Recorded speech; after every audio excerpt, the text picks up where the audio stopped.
In the quiet town of Halewick, hidden behind layers of fog and forgotten memories, there stood a long abandoned antique shop at the end of Alder Street. No one remembered the last time it had been open, but stories whispered through generations claimed that something cursed lay within its walls. One rainy afternoon, 17-year-old Elias wandered through the alleys of Halewick, chasing after his younger brother's runaway soccer ball. The ball rolled through a narrow gap in a rusted gate and disappeared into the overgrown courtyard of the antique shop. Elias hesitated, staring up at the building's cracked windows and leaning frame. But the storm was getting worse, and he didn't want to return home empty-handed. Inside, the shop smelled of mildew and time. Dust coated everything. Shelves were stacked with strange items. Porcelain dolls with broken faces, clocks that no longer ticked, and books with no titles. But what caught Elias's eye was the massive mirror standing alone at the back of the store, its glass cleaner than it had any right to be. He stepped closer. The mirror was framed in black wood, carved with symbols he didn't recognize. As he stared into it, he noticed something strange. The reflection was off. In the mirror, Elias was standing in the same position, but behind him was a figure, shrouded in black, slowly approaching with a long, jagged blade. He turned around in panic. No one was there. His breath caught. He looked back at the mirror. The figure was still moving, getting closer. Elias stumbled back, nearly tripping over a pile of books. He ran out of the shop, heart pounding. The ball was forgotten. That night he couldn't sleep. Every time he closed his eyes, he saw the mirror, the figure, the blade. The next day, he told his best friend Mara what had happened.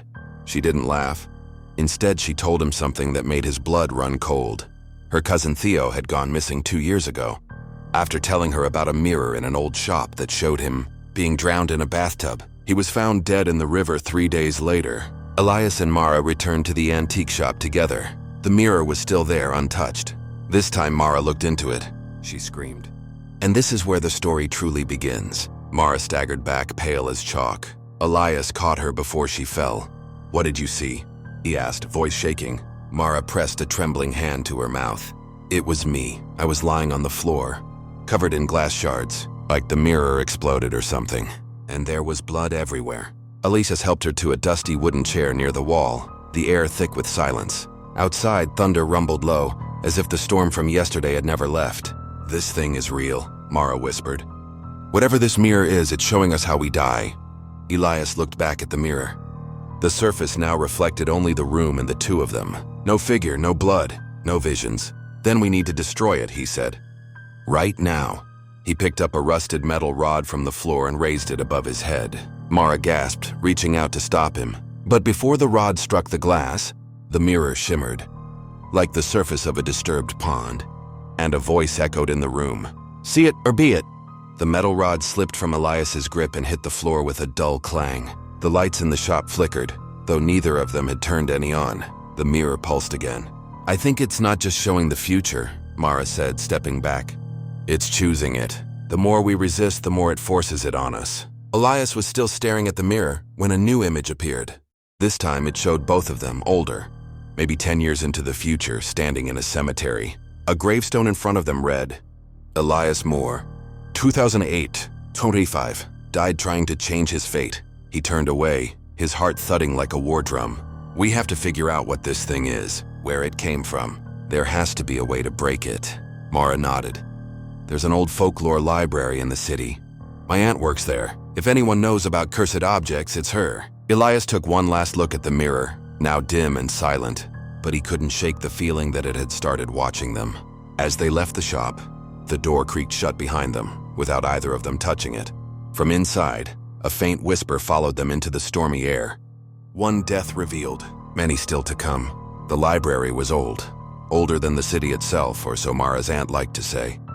The halls smelled of parchment and secrets, and time moved slower among the rows of ancient books. Mara's aunt, a quiet woman with sharp eyes, listened to their story in silence, then led them deep into the restricted section. She pulled an old leather-bound volume from the shelf and set it before them.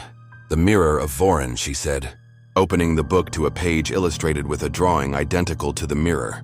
Forged by a seer who believed fate should not be hidden, this mirror was meant to warn people of their deaths so they could avoid them. But the seer went mad, and the mirror changed. It no longer warns. It chooses. Elias leaned in. "Can it be destroyed?" No, the mirror cannot be broken by force, but it can be reversed. Reversed? Mara asked. Only if the one who saw their death accepts it fully, not with fear, not with resistance. Only by embracing the vision can they rewrite what the mirror shows. Elias exchanged a look with Mara. So someone has to willingly face the death the mirror gave them, to stop it from controlling others? Her aunt nodded. Or else it keeps feeding, keeps choosing. That night, Elias returned alone to the antique shop. The mirror stood waiting, silent and still. His reflection shimmered, then changed, again. He saw himself standing at the riverbank, alone, rain pouring down. But this time he didn't run. He walked through the shop out into the storm and followed the path he had seen in the vision. As he stood at the edge of the river, he whispered to the air, "I'm not afraid." And the river was calm. The reflection in the mirror back at the shop began to fade. The symbols on its frame glowed faintly, then cracked. One by one, the carvings splintered, and the mirror's surface went dark. In the morning, Mara returned to the shop and found it empty. The mirror was gone. No one ever saw Elias again. But a new rumor began to spread. Not about a mirror that showed death, but one that held it, hidden deep within its glass, waiting for the next person too afraid to look away.